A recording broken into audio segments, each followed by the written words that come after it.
Ketimpangan ekonomi yang terus meningkat. Namun ironisnya, ketimpangan antara si kaya dan si miskin justru meningkat. Meski tingkat kemiskinan menurun, ketimpangan antara penduduk kaya dan miskin justru meningkat. Berbicara mengenai ketimpangan, mungkin sampai sekarang tidak ada habis-habisnya. Banyak kita melihat ketimpangan yang terjadi di sekitar kita.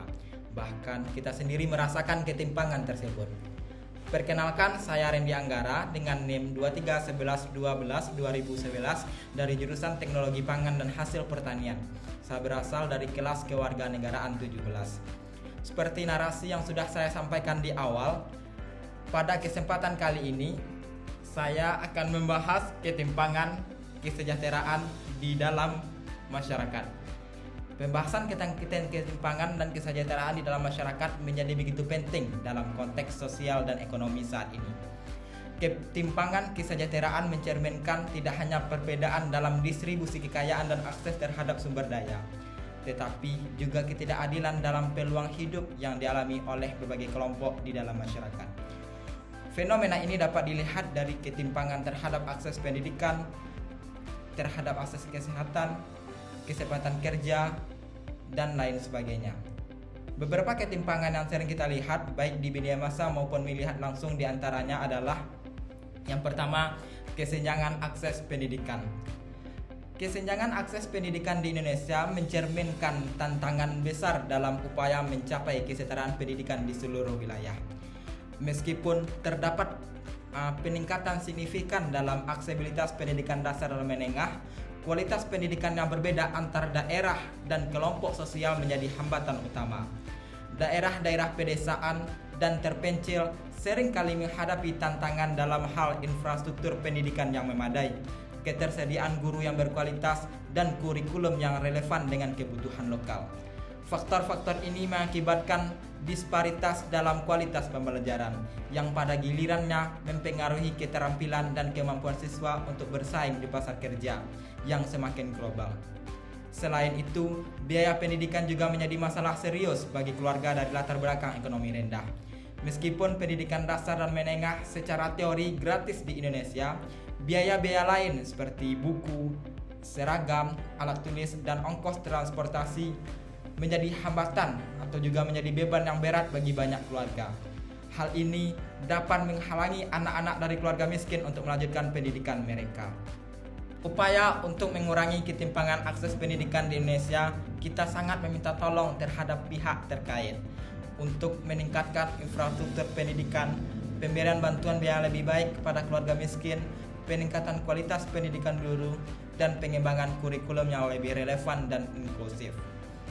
Hanya dengan langkah-langkah seperti ini, kita dapat menciptakan sistem pendidikan yang lebih merata dan berikan peluang yang setara bagi setiap anak di Indonesia untuk mengembangkan potensi mereka sepenuhnya.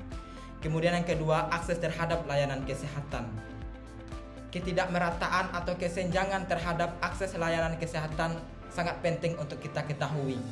Selain pendidikan, kesenjangan dalam akses terhadap layanan kesehatan di Indonesia adalah salah satu masalah utama yang menyebabkan ketimpangan kesejahteraan di antara masyarakat. Meskipun telah ada kemajuan dalam meningkatkan aksesibilitas layanan kesehatan, tantangan besar masih menghadang, terutama di daerah-daerah terpencil dan perkotaan yang padat penduduknya. Faktor-faktor seperti biaya yang tinggi untuk perawatan medis, terbatasnya fasilitas kesehatan yang berkualitas, dan kurangnya tenaga medis yang terlatih menjadi hambatan utama bagi masyarakat, terutama bagi mereka dari latar belakang ekonomi rendah. Akibatnya, banyak masyarakat miskin yang tidak mampu mengakses layanan kesehatan yang diperlukan, atau mereka terpaksa menggunakan layanan yang kurang memadai, meningkatkan risiko terhadap penyakit yang dapat dicegah dan kondisi kesehatan yang memburuk. Upaya untuk mengatasi ketimpangan dalam akses kesehatan memerlukan pendekatan yang komprehensif yang melibatkan berbagai pihak, terutama pemerintah, sektor swasta, dan masyarakat sipil. Diperlukan investasi lebih lanjut dalam pembangunan infrastruktur kesehatan di daerah-daerah terpencil, pelatihan tenaga medis yang lebih luas, serta perluasan cakupan asuransi kesehatan yang lebih inklusif. Kemudian yang ketiga, ketimpangan terhadap pekerjaan.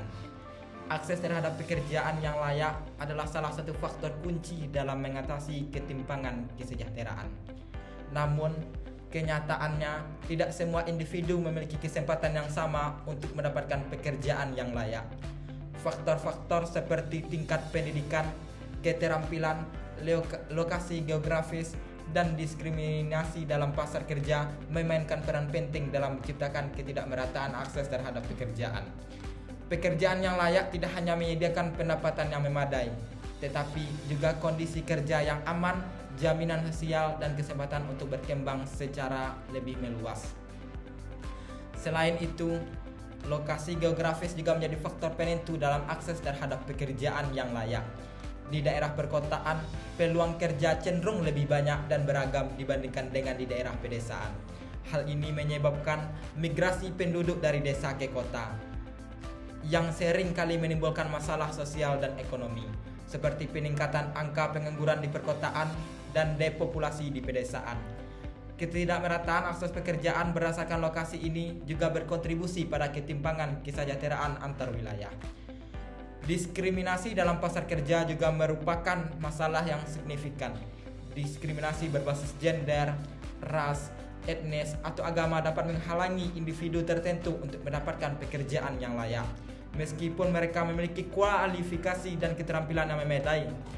Misalnya perempuan seringkali menghadapi hambatan dalam mendapatkan pekerjaan yang layak dan seringkali menerima upah yang lebih rendah dibandingkan laki-laki untuk pekerjaan yang sama.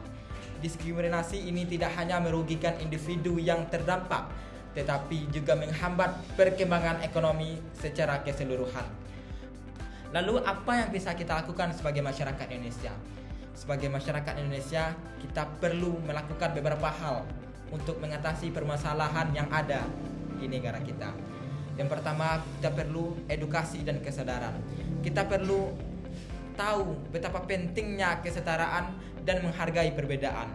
Marilah kita kampanyekan kesadaran di sekolah, tempat kerja, dan komunitas yang dapat membantu mengubah persepsi dan mengurangi prasangka. Kemudian juga kita tingkatkan akses pendidikan. Kita tingkatkan akses pendidikan yang setara bagi semua kelompok, terutama yang terpinggirkan, sangat penting untuk mengatasi hal tersebut. Selanjutnya adalah penegakan hukum anti diskriminasi. Pemerintah harus memastikan bahwa undang-undang anti diskriminasi ditegakkan dengan tegas. Setiap tindakan diskriminatif harus ditindak dengan sanksi yang jelas untuk memberikan efek jera dan mendorong lingkungan yang lebih inklusif. Demikian paparan materi dari saya mengenai ketimpangan kesejahteraan di dalam masyarakat dan solusi sebagai warga negara apa saja yang harus kita lakukan untuk mengatasinya. Semoga apa yang saya sampaikan dapat bermanfaat dan saya mohon maaf bila ada kesalahan. Assalamualaikum warahmatullahi wabarakatuh.